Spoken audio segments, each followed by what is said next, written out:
Τι είναι αυτό? Ένα σπουργίτη.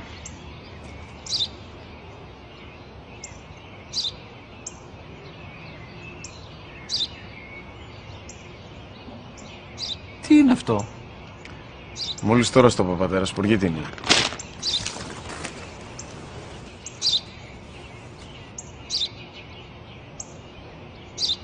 Τι είναι αυτό? Ένα σπουργίτη είναι, πατέρα. Ένα σπουργίτη. Σπου-γι-τι!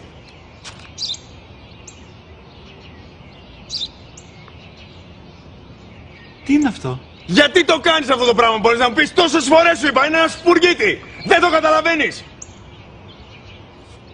Πού πας?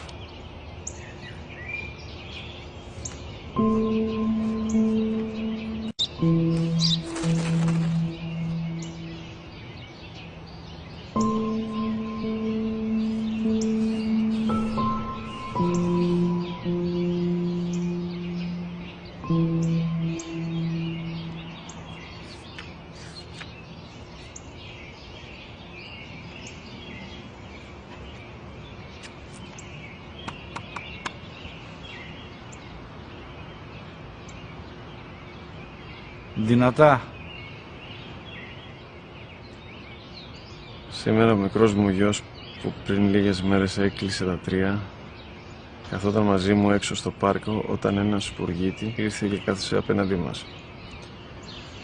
Ο γιος μου με ρώτησε 21 φορές τι ήταν αυτό και το απάντησα και τις 21 φορές ότι ήταν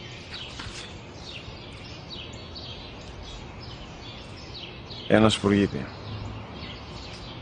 Τον αγκάλιασα τρυφερά και τις 21 φορές που μου έκανε την ίδια ερώτηση, ξανά και ξανά, χωρίς να εκνευριστώ, νιώθοντας στοργή για το αθώο μου αγοράκι.